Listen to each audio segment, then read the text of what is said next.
This isn't just another draft. For the Chicago Bears, the 2026 NFL Draft could be the moment that decides whether this defense becomes feared or forgettable. A class loaded with violent edge rushers, disruptive defensive tackles, difference makers hiding late in round one.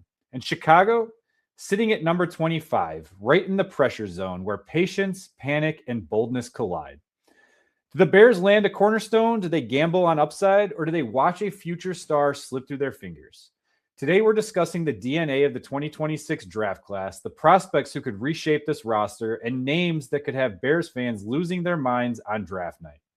I'm Rob Schwarz with Bear Goggles On. This is the Halas Huddle, where big boards meet bold takes. Tonight, I am excited to have a special guest join the show. As you can see, neither Bob nor Justin are on the show tonight. This guest, I would call him an NFL draft expert. He is a Chicago Bears analyst. What he probably doesn't remember, though, is that he is actually the first guest to ever appear on the Halas Huddle. This is going back over 3 years ago when Jeremy Lambert and I started this podcast together. I'm excited to bring him back to discuss the 2026 NFL Draft. I'm sure many of you already know him, whether for his prospect profiles, his food reviews, or maybe his sarcastic banter on Twitter. Give it up for Jacob Infante. Welcome in, Jacob.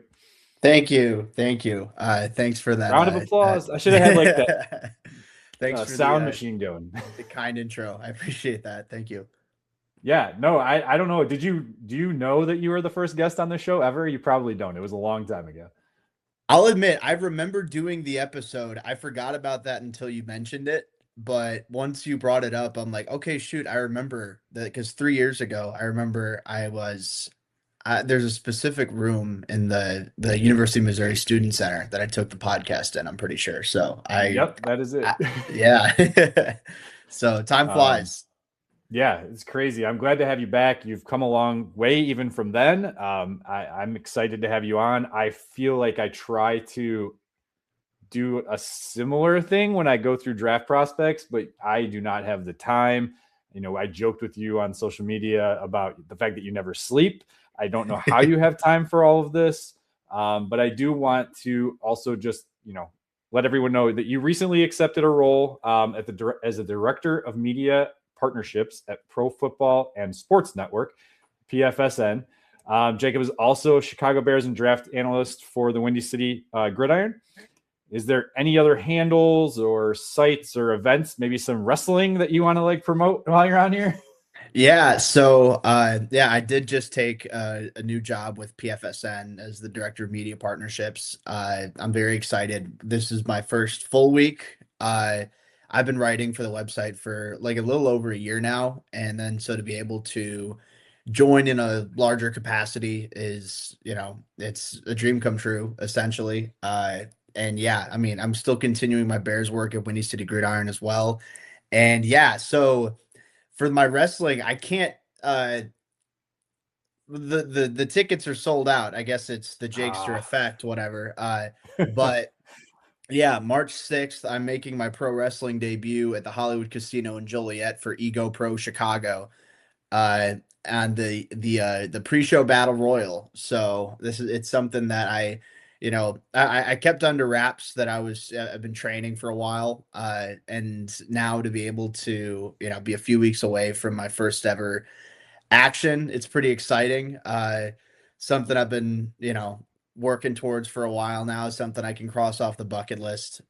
Very excited for it. Very grateful for the opportunity. Like I said, it's sold out, because of course it is. I'm on Should it. Be. Rightfully so. Exactly.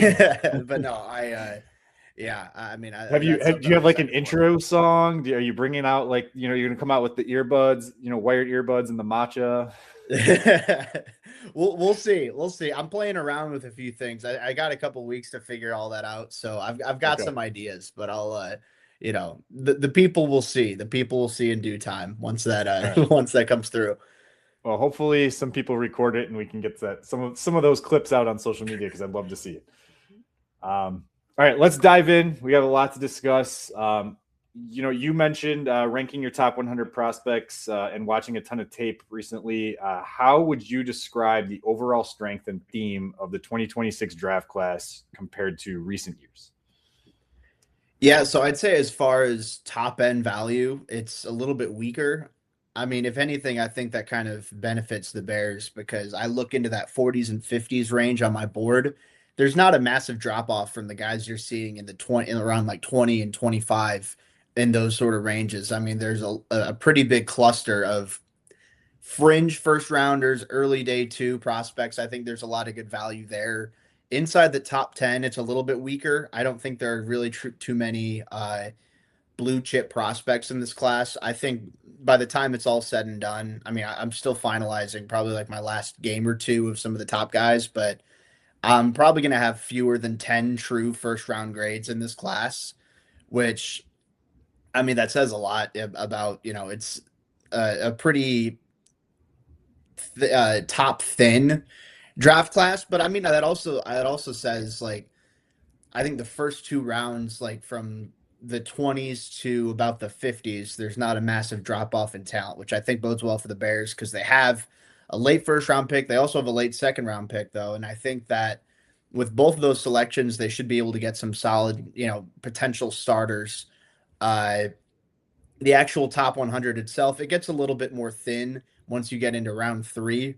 But I'd say like late first round I think the entire second round honestly should be pretty strong. But the late first round I like, and then the top of it is just kind of it's all right. The Bears picked a good year to be good as far as Yeah. just strictly from the draft class perspective. They're not really missing out on too much being all the way down at 25.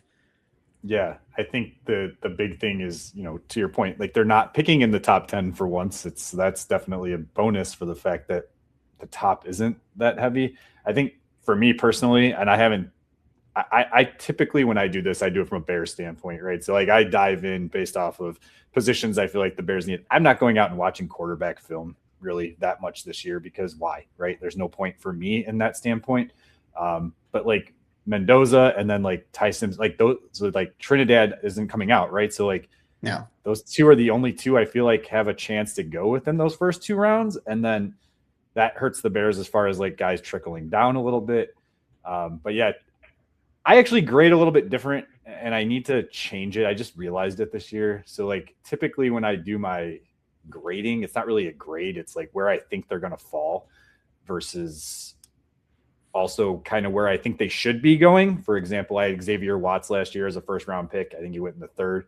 But like I need to do that more like where you're saying, like where you only have 10 prospects, right? Like I'm going to have probably 20 just because the way that I was doing it in the past, I figured 20 guys in this draft. I based it just on this draft class, not like as a big picture, right? And I need to look at it more of a macro and not so much of a micro.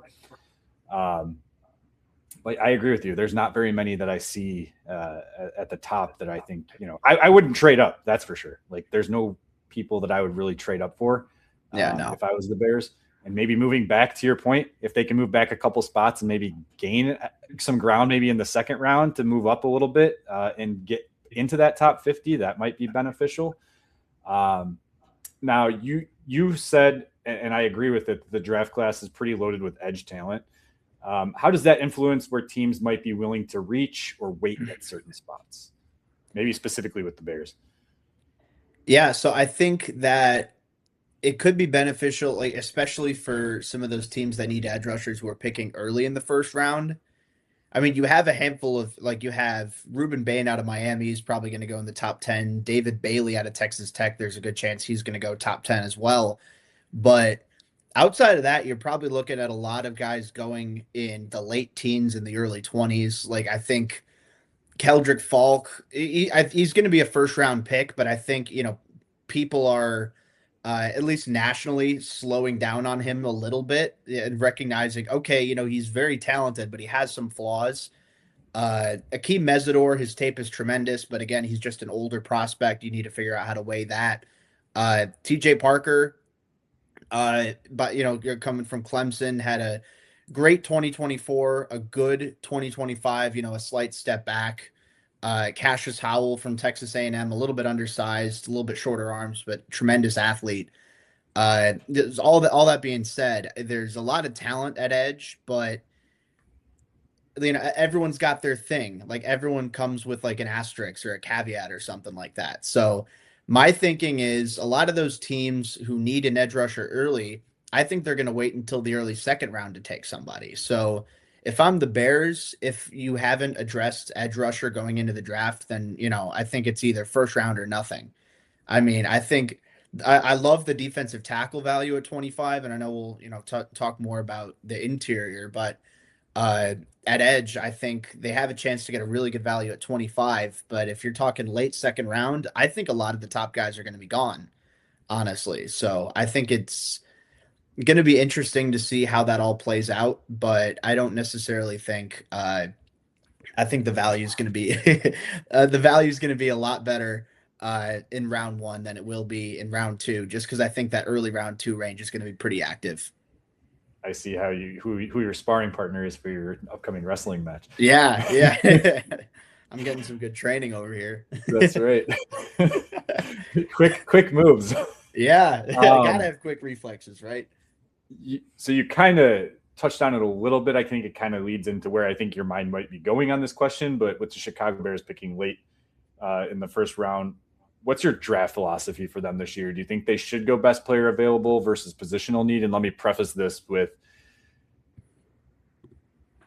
Bob Weiss, my co-host, and I feel like Justin kind of falls in the same wavelength, but Bob and I truly pound the fact that we are always pushing best player available. And I feel like whether it's a position of need or not, for example, Luther Burden last year in the second round, obviously wide receiver wasn't a need.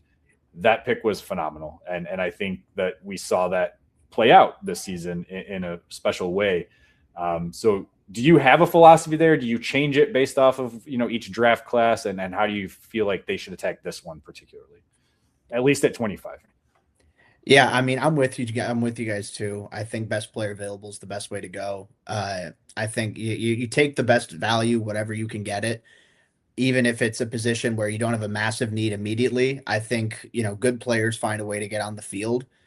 I'd rather have, like, if I'm the Bears, I'd rather end up with a really good cornerback or something like that than an okay defensive tackle, just because, you still probably have the same need at the end of the day. You're still going to need more talent there, and you settled for the inferior player at the end of the day. So I'm definitely best player available. I know you brought up Luther Burden, I think is a perfect example of that. Receiver wasn't a massive need, but it comes away being arguably one of the best picks in the 2025 draft, at least coming out of that first year. So I'm excited to see how things are all going to play out with maybe a little down the line. They make a pick where it's like, all right, we don't necessarily see the vision right now, but all right, I need to put him, I need to take him away here because he is getting rowdy. But no, I think best player available is definitely the way to go. I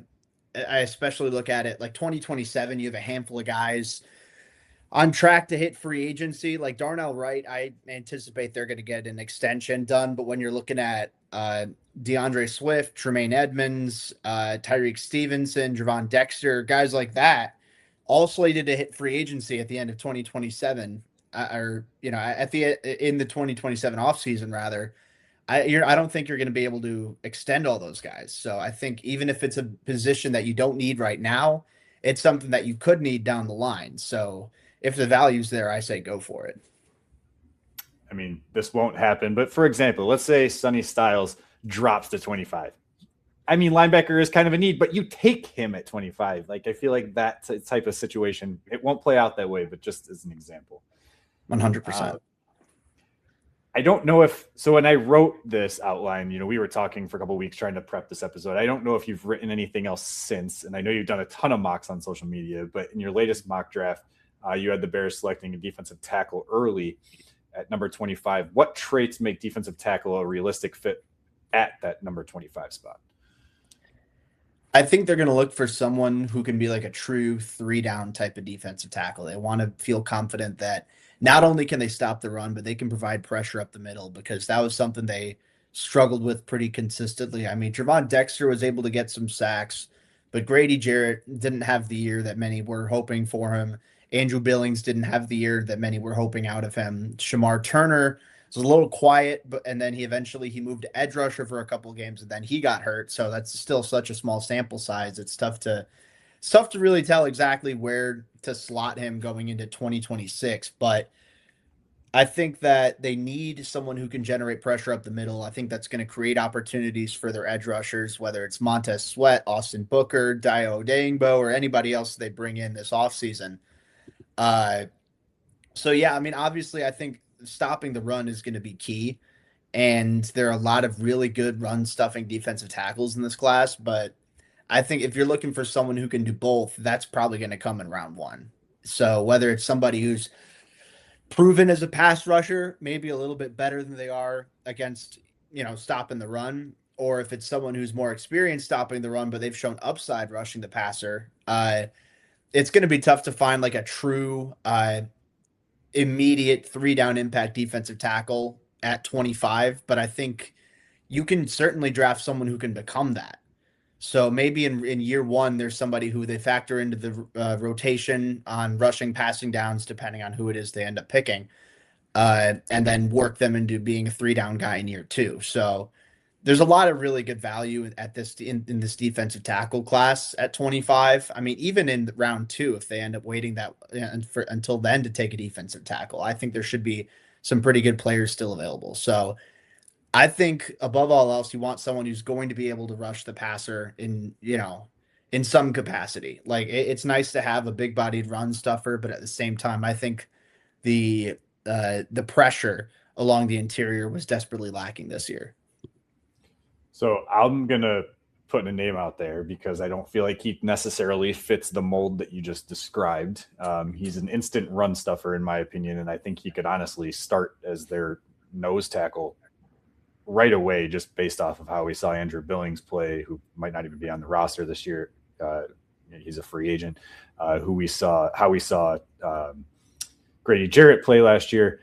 To me, I view it as, they were allowing 4 or 5 yards of carry sometimes, like on first down, and it was just like it kind of limits you on from all over the place as far whether the edge or the other interior linemen to be able to just try to get to the quarterback, because if you can't stop the run, like you're never going to you're not going to be able to make them one dimensional. You're not going to put them in those pass down situations. And Caden McDonald is the guy that I am like in love with. I think he has a little bit more pass rush upside than I think some people give him credit for. But I think he is a guy that he just has this anchor that you could just put him there and he's a wall, right? He's what Andrew Billings was maybe 3 years ago. When he first came here. So what are some other names in that 25, or if they trade down, like 25 to 32, that back end of the first round that you like at defensive tackle? Yeah, and so, I mean, I definitely agree with you on McDonald. I think he's a better run defender than he is a pass rusher at this stage. He's just a massive individual, like 325, 330, just a dude he can plug up gaps really well. He's powerful. Knows how to work off of blocks to make tackles against the run. But I also think there is, like you said, some pass rushing value there. Like I like the diversity of moves he rushes the passer with. Like he does a good job of keeping his hands active, even if he's not the most agile or the most, the freakishly flexible defensive tackle in this class. I think he has, for his size, pretty good short area quickness. So there's definitely potential there. If you're taking him, that's one of those guys. Maybe, yeah, he's very much run defender right out of the gate, but pass rushing, there's potential there. So he's a guy I'd like there. Peter Woods is my top defensive tackle out of Clemson. I think he's the best interior pass rusher I've watched in this year's class. I think, the quickness, the finesse that he has in his hands, the refinement in the placement, the timing, the diversity, and the different moves that he uses is really impressive. Good strength as well. Caleb Banks, maybe a little bit more technically raw, and I know he had the foot injury that kept him out for most of this year, but really good in 2024. Had a great Senior Bowl this year. great athlete for his size, gigantic dude, long wingspan, 330 pounds, wins a lot with just pure physical instincts. Kristen Miller is another guy I like too out of Georgia, where he's more of a proven run defender just because Georgia rotates their defensive linemen so much. But low to the ground, powerful. He's got a pretty quick first step too. So he's someone I think that in the limited opportunities he had at Georgia, kind of, really impressed me as a pass rusher. And I think there's something to work with there.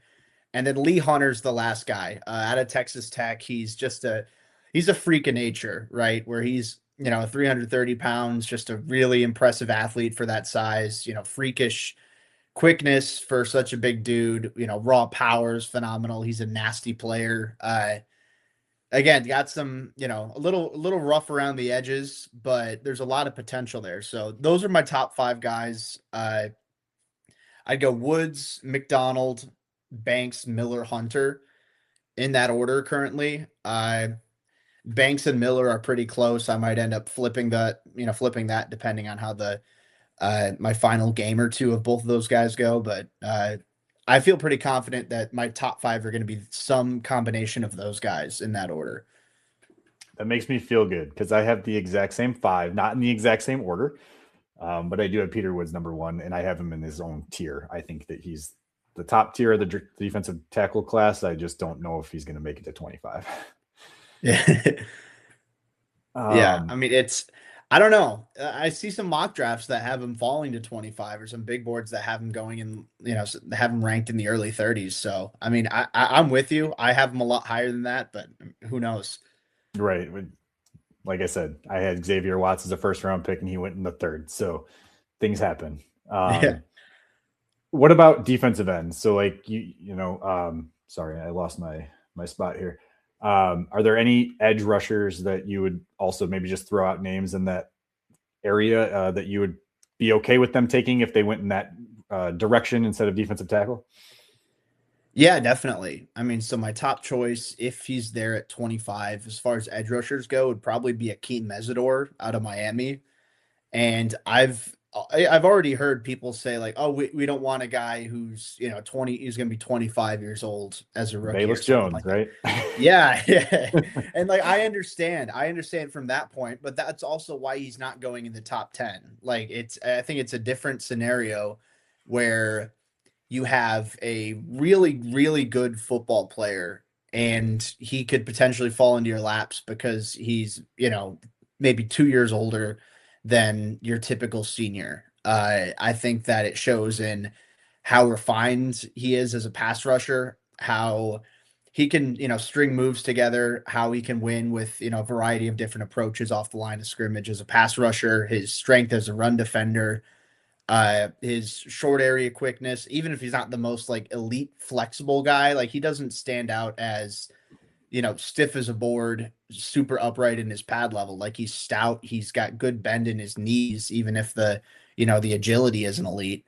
I'd really like him in Chicago, and I understand the concerns about his age, but I think that's part of why he'd be available at 25 to begin with, because if he were 23 years old, I think he'd be a top 10 pick.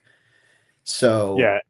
So correct me if you feel like differently, but like when I look at Ruben Bain, I don't see him as a 4-3 edge. I see him more as like a 3-4 end, or maybe somebody who kind of works interior. If you are on a 4-3, David Bailey, I see more as an outside linebacker type than I do as a 4-3 edge. So like to me, from a fit standpoint, I don't see them being, even though I think they're better talents, I don't see them necessarily working here in Dennis Allen's system. Keldrick Fault does kind of fit the Dennis Allen mold in my mind, but I want someone with a little bit more pass rush upside. Yeah. And I have Mesidor as my DT or my defensive end 3 currently. And I'm trying not to let the age bother me, because you mentioned all the things that I love about him. The thing I think I like the most about him is, besides his size, is like the way he uses his hands. I watch, besides Bain, like him and Bain, you could tell they're truly coached up by Jason Taylor. Like, yeah. And part of the reason why I think Mesidor is going to be available at the age that he is now is because, look, he missed all of 2023, right? I think he played 2 or 3 games and then he was out. So like to see him, the way he plays the game is like how I envision a defensive end in the NFL. And I think some people are concerned, to your point, like with the age, like, is it just because he's going up against these 20 and 21-year-olds and he's 25 or 24? He's actually only 24 right now. He turns 25 in April, but maybe, I don't know. I mean, that's something you can't really project, but when you see his film in 24, I mean, you could see the signs. I feel like it was developing, and I just think he's just come along with the help of Jason Taylor, who came in 2023. I'm a huge Jason Taylor fan, so I'm a little bit biased. He's one of my all-time favorite players to ever play the game. And the only other name that I like have in my grouping is TJ Parker. But it's just like all the Clemson guys, it's like up and down. Like 24 looked good, 25 didn't look as good. And I don't know if it's because their defensive coordinator changed between 24 and 25, if that played a part in it. But the upside is there, and he's a much younger prospect. To your point, I would love Mesidor in this draft class, just because you're getting a guy for 5 years and then you move on. Like, you get superb production for 5 years and you move on. Or if you extend him for a couple of years, it's fine too. But like, it's okay that he's 30 when you walk away. Yeah, no, definitely. And I mean, I think that it's something worth bringing up where, okay, maybe the fact that Mesidor is older, gives him an edge over some of the tackles that he goes up against. That's true. That said, I think that the one thing that really stands out is how quick he processes and how quick he understands, all right, I need to use this move against this sort of pass set, or this move against this specific tackle. I mean, he's just a very smart player. And I know you bring up Falk too. Like, I have Mesidor as 3, and then Falk is 4 as far on my edge rusher board currently. I'm with you. Falk is, he's got a very high ceiling as a run defender. But I think, you look at the size, it's prototypical Dennis Allen, the power. He's got good short area quickness for his size, but I just think the finesse and the flexibility just aren't there. I like Parker a lot as well. I know you touched on him. I'd be a fan of him at 25, even if, there's a slight step back. I'd add Zion Young out of Mizzou into the mix. Part of that maybe is my biased. I know. Part of that probably is my bias, but I'm come away really impressed with him every time I watch him. Watching him live, it's like, all right, you see, you can tell he's a good power rusher. Like, he's got the play strength to start right away in the NFL, and he plays with a high motor. But I think the more that I watched him, the more focused on specifically him, the more I realized, like, okay, he's got some quickness to him, like, he's got a nice first step. And it wasn't necessarily as prevalent to me when just going off of watching him live whenever I watch Mizzou games. So I think combining that with his ability to set the edge, his ability to push the pocket with, a bull rush or a long arm, I think there's a lot to like with him as well. He's someone I've seen, rising up boards. I have him as an early second round pick, so it wouldn't be my top choice in round 1, but it's enough. Say they move back. Yeah, absolutely. If they move back into the, early second round, or even into like that 30, 31, 32 range, they take Zion Young, get like an extra third round pick or something, or maybe they move up in round 2. I don't know. I'd be on board with that 100%. So Zion Young's another guy that I'd add into the mix as well, but those are probably my go-tos. I mentioned Cassius Howell too. I don't know if he'd fit the Bears necessarily with, his smaller frame and the shorter arms, but as far as like pure pass rusher goes, he's close to David Bailey for me. Like, not quite there, but a lot of similar strengths, I'd say. Yeah, I feel like he plays similar to me. Whenever I watched Howell, it was always like burst off the ball, get to the outside corner or shoulder of the offensive tackle, do his little dip, and then just get around. Like, that was his go-to move on almost every single one that I saw him like succeed. And I do, to your point, I don't know if necessarily he fits the system, but I mean, he's going to make some defense very, very good. 100%. Yeah. And Zion Young is one that keeps creeping up my rankings. I have him actually above Howell now. When I first started, Overton was like very high on my board because that's where I started, was there, and he's dropped, and Zion Young is overtaking him by a couple spots as well. But all right, quickly, so we can move on to the second round stuff. Are there any other positions that you would target? You don't have to give names, but any positions that you might target. And then I'm not going to hold you to it because we're very early in the process. The combine hasn't even happened yet, right? As of today, who do you pound the table for at 25? Just one name. Okay, so outside of defensive line, I mean, that's very clearly defensive end, defensive tackle. Those are my two like biggest positions. I think from a need perspective, from a value perspective, it really, it aligns perfectly. Maybe a linebacker if they do end up releasing Tremaine Edmonds. I think there could be pretty good value at linebacker at 25. I mean, if it's especially like you said, if Sonny Styles is there, then I'd take him in a heartbeat. I don't necessarily think he would be, but I mean, with the positional value, it's tough to tell these days.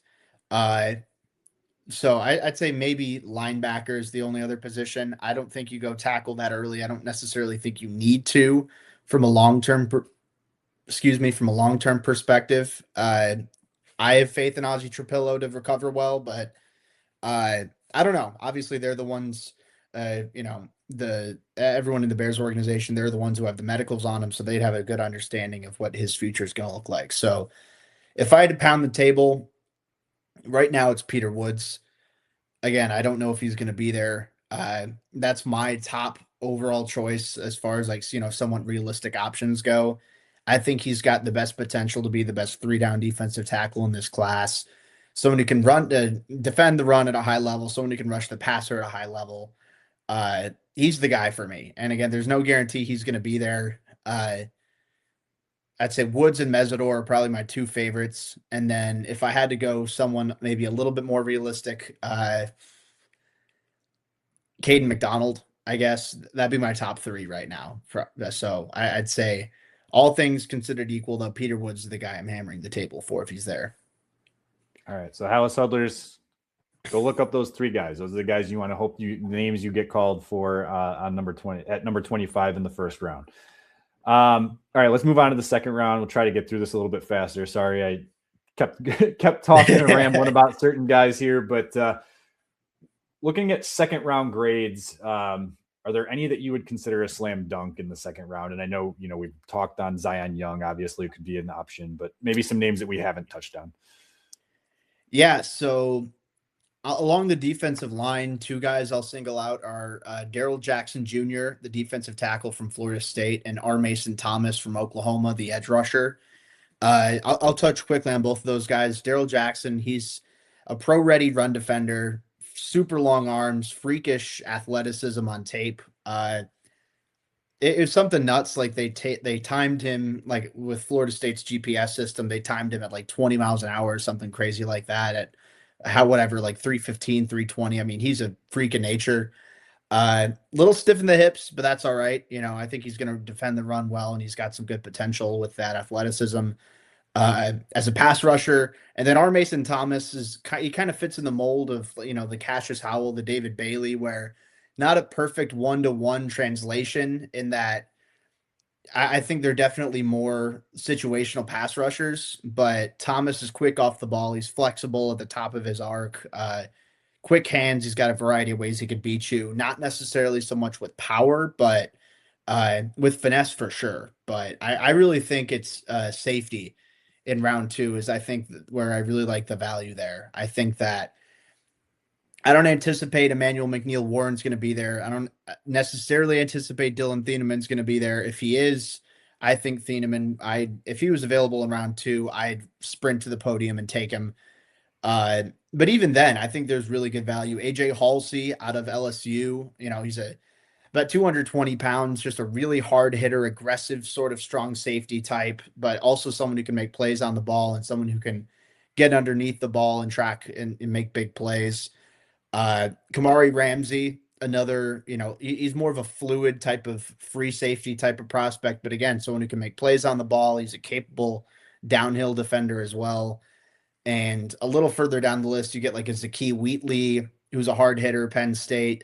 Genesis Smith, who's tall and lengthy with, that center fielder sort of playing style where he's not the best tackler, but he's someone who can thrive in single high and can, cover from sideline to sideline and make big plays in coverage. I think safety, there's a lot of really good value in round 2. So I know those defensive linemen that I mentioned, linebacker maybe too. Josiah Trotter again from Mizzou. I think he's one of the most pro-ready run defender linebackers I've seen enter the draft in some time. He'll have some issues early on against coverage, but I think as a run defender, he's as ready as they come. And Jake Golday out of Cincinnati too. That's a 6'4", 240, really good athlete. A little more reactive than instinctive, but he's someone who's so big. He's got a large wingspan, tackling radius, athleticism. There's a lot to like there. So those are just, hammering out a couple guys that I think could be good value in round 2. Again, I stick heavily on the defensive side of the ball. I think that's where the needs are, but also that's where I think the really good value is too. I think there'd be a lot of good value at receiver in round 2 as well, but I didn't touch on that just because of need. But never know. Never know. If they do trade DJ Moore, make some other move, it's not entirely out of the question. I mean, like we were talking about, sometimes you got to go best player available. So maybe they do surprise people, go with a receiver, an offensive tackle, or maybe a running back. Who knows?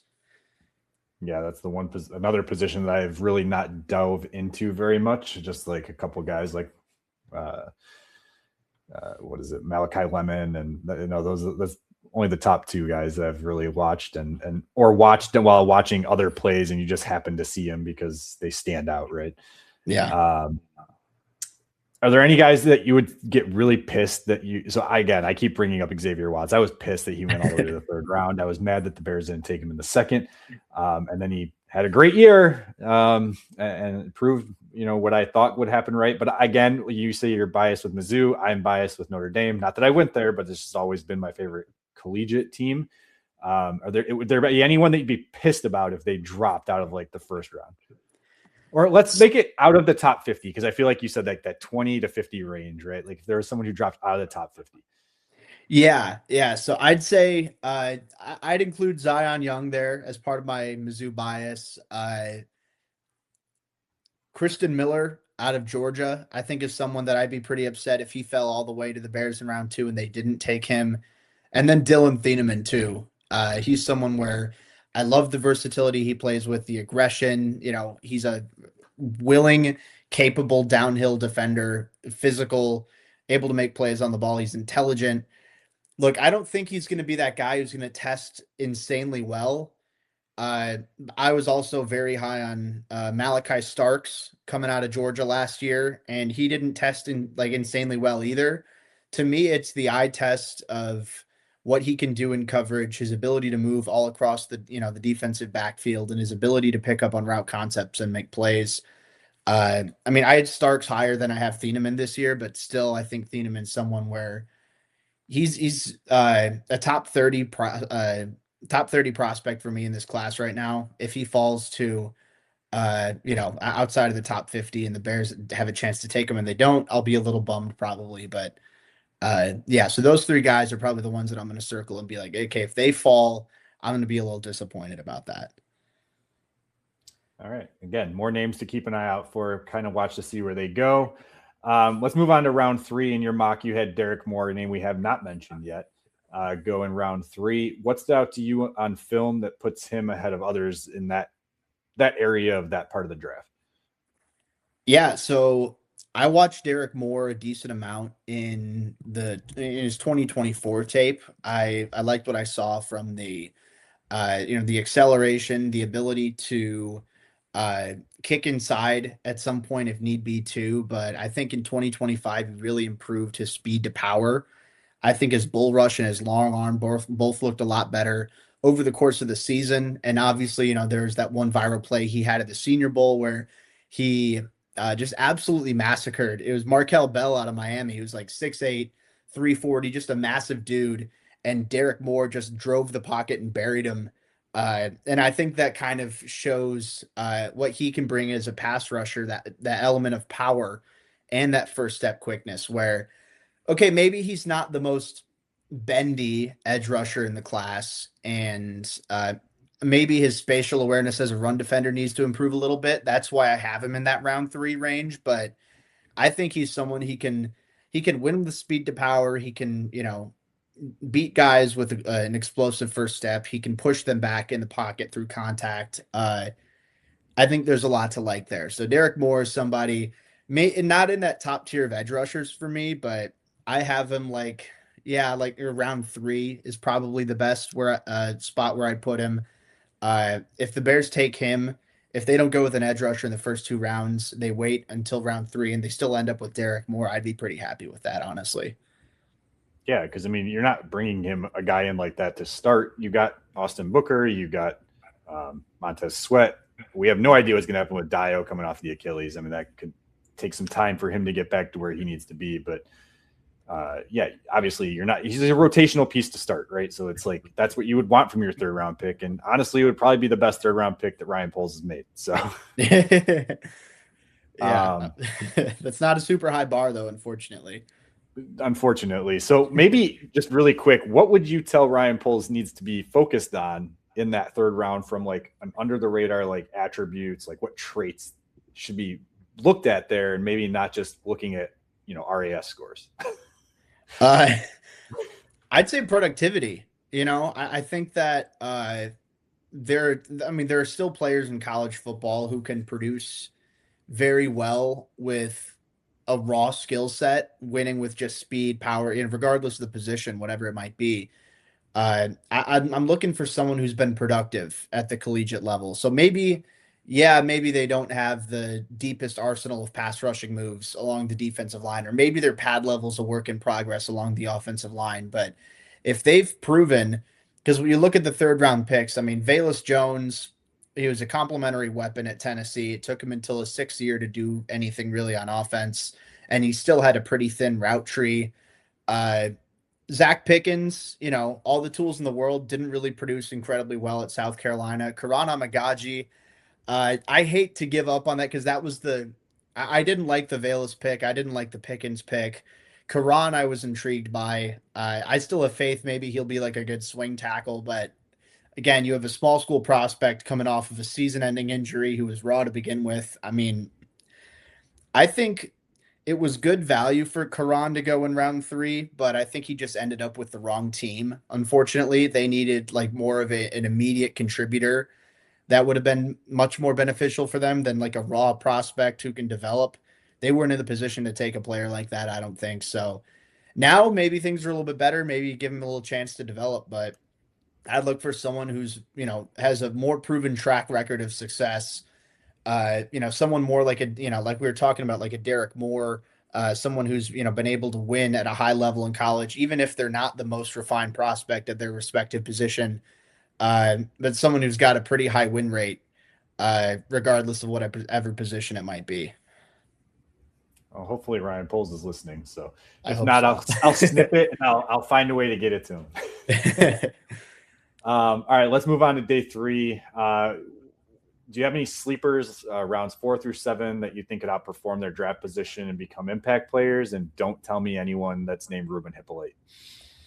I will not. So I think one guy that I really like is Kyle Lewis, a linebacker out of Pittsburgh. I've been going to bat for him as like one of my guys in this class.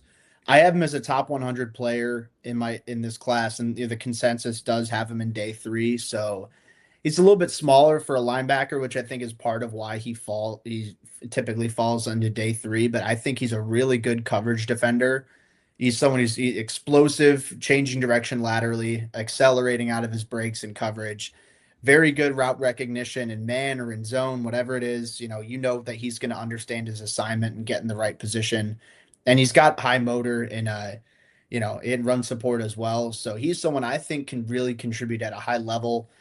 If we're going elsewhere on day 3, I mean, Lewis Moore, a safety out of Indiana, I really like. I was a little bummed, honestly, that, just from a draft evaluation perspective, that Amari Farrell, the safety from Indiana's, that he's going to be returning for another year. But I think that that also provided a good opportunity for a lot of people to catch up to Lewis Moore, maybe the less heralded of the two, but certainly I think a potential future NFL starter in his own right. I point to the route recognition, whether it's in single high, two high, underneath, uh, the fluidity, the ball skills that he has are really impressive to me. I think his tape is going to do a lot better than his production, or not his production. I think the tape is going to be a lot more kind to him than the metrics are as far as his RAS and stuff like that. And then if I want to go a little further down, Eric McAllister, a wide receiver out of TCU, is somebody I was a little bit later to, honestly, but he's someone that I go and I watch his tape. He's a big dude, 6'3", about 205 pounds. Uh, I like what he has to work with in terms of his body control. I think that's a big thing where he's not he's not particularly elite in any aspect of his game, but he moves really smoothly. He works the stems really well. He does a good job of adjusting his route patterns to exploit whatever a defensive back's blind spots might be. And he just consistently knows how to work himself open. He's powerful after the catch. Again, a guy who's 6'3", he can run over defensive backs very well. I think there's potential there. So McAllister, I think, is someone who's going to go on day 3, but uh, I see that, the toughness, the body control, the intelligence, where even if he won't run a 4.3, or even if he doesn't have elite hands necessarily, he's someone I feel confident is going to get NFL open pretty consistently. Okay. That's, again, a name that I am not familiar with. I have not gotten into this part of the draft class yet, so I'm glad to hear some other names, so I'll have to put that on my little checklist to go make sure I go start watching film on them. Unfortunately, the Discord that I was in, that I was able to get all 22 access for college film, shut down this year. So I'm struggling to find my sources that I was using over the last 2 years, but I'll make do. Are there any specific, you said measurables or skills, like, for example, I feel like, the 40 time is something that people like hang their hat on a lot when it comes to wide receivers.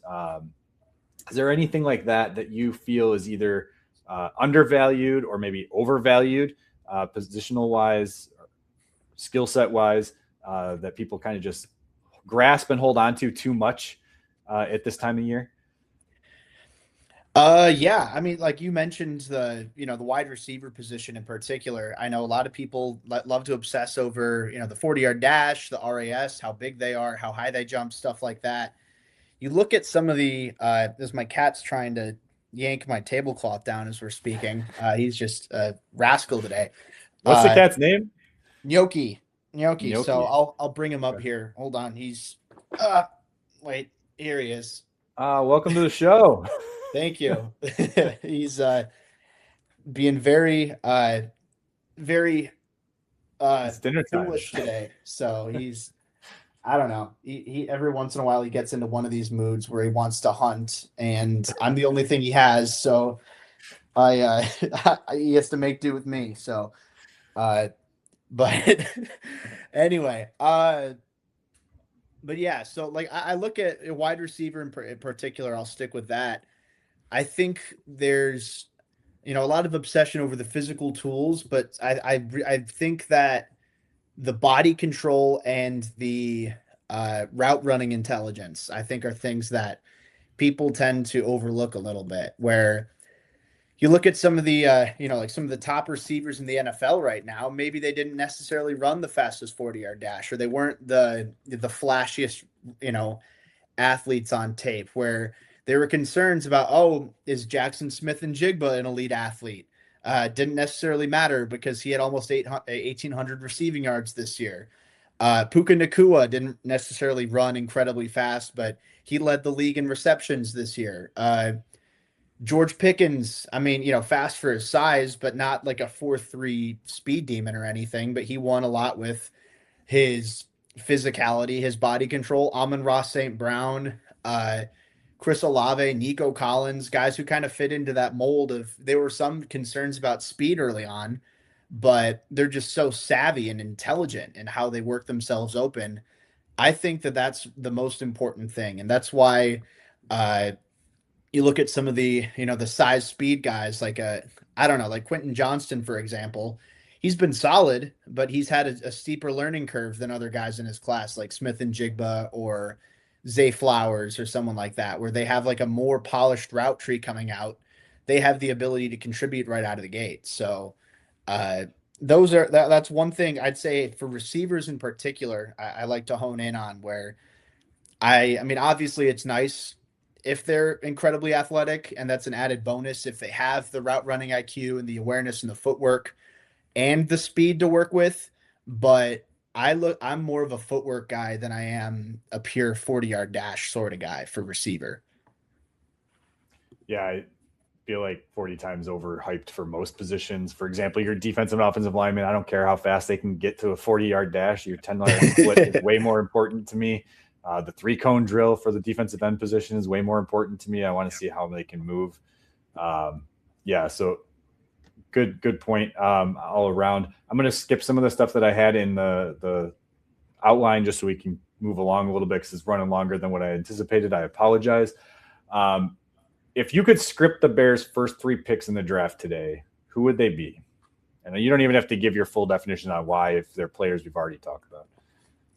Yeah, so if I could script it perfectly, of them falling, let me think. So I want to make sure I'm being somewhat realistic, and I'm not saying like, oh, well, what if Arvell Reese falls or something like that? Like that's not going to happen. But I think there's an outside chance Peter Woods falls. I'd put it like 35 to 40% right now, but it's certainly possible. I'd go him in round 1. R. Mason Thomas in round 2. I was thinking about Zion Young, but I feel pretty confident he's not going to be there. Thomas, I think there's a chance that he potentially falls. And then round 3, I'm going to go Zakee Wheatley, the safety out of Penn State. There's something about those Penn State safeties. I mean, they find a way to the Bears over and over. It worked with Amos. It worked with Brisker. I think it would work with Wheatley.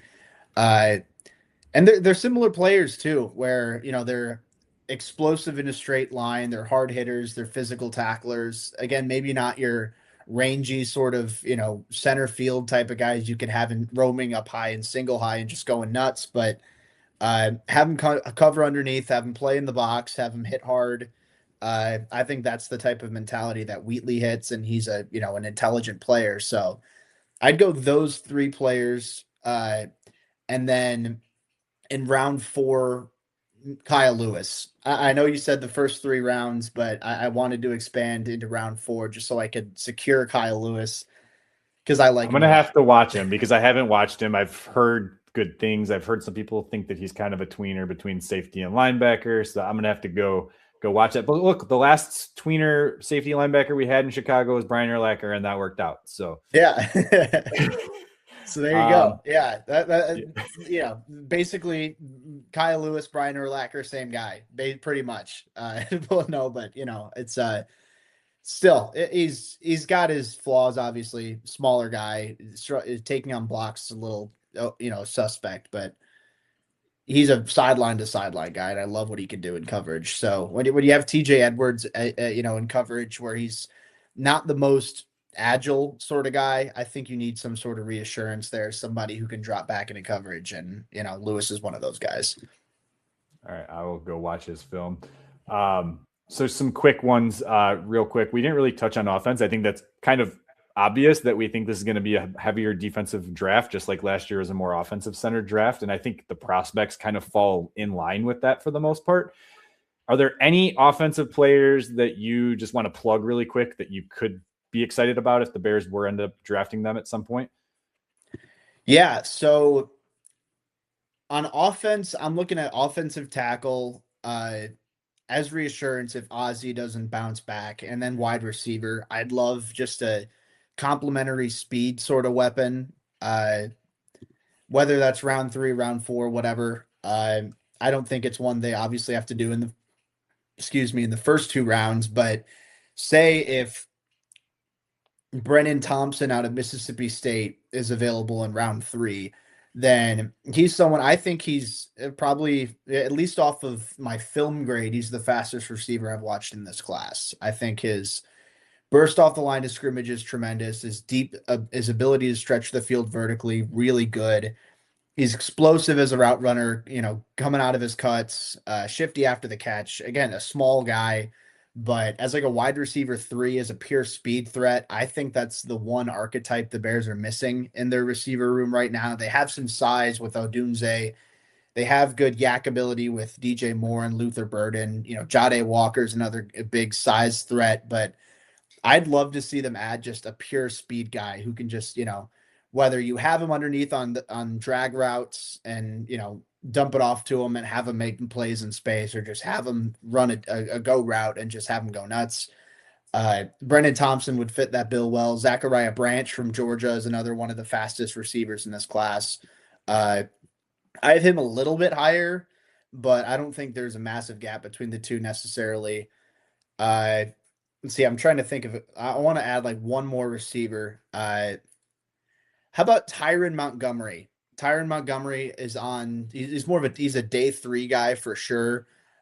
He played at John Carroll University, so D3. He was a late addition to the Senior Bowl. He started off as a basketball player at LSU, and then left the program. He played like intramural flag football. I heard about this guy. Yes. Yeah, and he absolutely killed it. He sent out his tape to every college. He went to Nichols State, I think, for a year, and then he went to John Carroll, where he was an All-American and had over 1,500 receiving yards this past year, and then just was he plays football like you'd expect a guy with a flag football background to at wide receiver. He's not very big, not very physical, but he is shifty as all get out. Like, he can change direction like crazy. He's, way more advanced in disguising his route concepts than you'd expect for a guy coming from the D3 level. I loved watching the clips of him at the Senior Bowl, and then I went to his tape, or what little there is out there on YouTube and on the internet itself. And what I was able to find, I was really impressed with. So Tyron Montgomery, that's a guy a little bit later, definitely for sure. But round 5, I know the Bears don't have a 6th-round pick, but if he falls to round 7 too, I'd take him. Why not? That'd be really fun. But yeah, that's another dude. That I've got a soft spot for him. I love D3 football. I love D2 football. FCS, small school stuff's my jam. But yeah, Montgomery's a guy I'd love in the later rounds for sure. Okay. Yeah, we're a Mac family over here. Northern Illinois University. So, all right. Just to wrap up the show, do you have a most overrated and most underrated prospect that's on your board? And then do you have a dark horse that Bears fans should be watching, that should be viewable, that was invited to the combine, or maybe they'll just have a amazing pro day? Yeah. So as far as overrated goes, and this is not to knock on them, but I think some people get really caught up in the hype with Caden Proctor, the tackle out of Alabama. Like, I think he's a mammoth of an individual. I mean, he's like 350, 360 pounds. And when he gets his hands 6'7". right, he's just a giant, giant dude. Nasty blocker, but I think there's so much that needs to be improved on from a technical perspective. And his footwork, he doesn't move well. Yeah, he doesn't change direction very well. The strike placement isn't all that great. I think I've read after I've probably watched, I think it's 4 or 5 games on him. I went to go see what Chad Reuter had from NFL.com once the combine profiles came out. He worded it really well in a way that I didn't think about, but he said he does. I have it in my notes here somewhere if I can pull it up. I said that he does too much catching and not enough punching. So I think Okay. he's a little too passive in pass protection, honestly, where he lets guys into his frame too often. And like he can recover well in college because he's bigger and stronger than everybody. And I think that'll work sometimes in the NFL. But I think that he needs to be a little bit more urgent in, the timing behind his strikes. I think that he can whiff a little bit too often. And, you know, if you whiff at tackle, I mean, that's, an issue at the NFL level because you have so much space to work with. You can get exposed really badly. So I start to think maybe he's more of a guard in the pros. I think the ceiling's really high with him. I can go on and on, but I yeah, was going to say, you talk about whiffing. Just think about Will Campbell, just in the Super Bowl. I mean, that was a really rough outing for him. Yeah, that's an interesting take. I would say the way that you described it, or the way that Lance described it, is that's how I kind of view Braxton Jones as a pass blocker. Like he's not attacking, like he's allowing, and then like just gets bull rushed. So I will check him off my board. I at one point mentioned him as an option at 25. I wasn't very into my draft analysis yet, and then I was lambasted by a guy who is frequents on our show, Gary Ross. He's like our Bears insider. And he's like, Rob, that's Alex Leatherwood. Stop it. I mean, it could be. That's he's got a lot bigger size. I will give him that. Like he's a lot bigger than I feel like that Alex Leatherwood was. Yeah, no, he's bigger. Yeah, he's got much more upside, I think, even than Leatherwood coming out. But yeah, there's some flaws there. All right. I appreciate you coming on. I apologize that it ran about 15 minutes longer than I expected, but it was a great conversation. I could talk draft all day, every day. I know you do on social media. Can you just plug your handles, where people can find you for social media standpoint, and go follow him if you're not already, because I'm sure everyone that watches this show probably is already following you anyway. Shoot, you never know. Like, I mean, there's some people, maybe they don't like me too much, and hopefully this can, shift their opinion. I don't know. But either way, you can follow me on Twitter at Jacob Infante 24. My Bears specific stuff is over at Windy City Gridiron. My general NFL and NFL draft stuff is over at PFSN. So profootballnetwork.com. You can check that out as well, where I'm also, as it says on the, the little ticker at the bottom here. The banner that I didn't put up until literally right now. No, you're good. You're good. I didn't notice, honestly, but yeah. Usually someone else publishes or produces, so. I mean, shoot, you can see it there at the bottom now, folks. But yeah, like that's where you can find my written work. You can check me out on Twitter. Yeah, I'll put everything in the description as well, so people can find it that way. Yeah, no, 100%. That works just fine. All right. Well, thank you again. Enjoy the new position. Congratulations. Enjoy the combine. I'm sure you're going to be very busy over the next week to 2 weeks. So, next 2 months probably. So, good luck. What is it? 2 weeks from now? Good luck with that as well. I hope to hear good things and see maybe some clips that people can put on social media of your wrestling debut.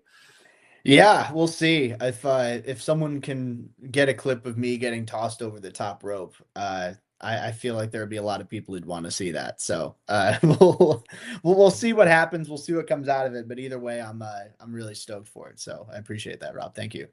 Yeah, of course. Thank you. Halas Huddlers, until next time, bear down, claws up. As after Packers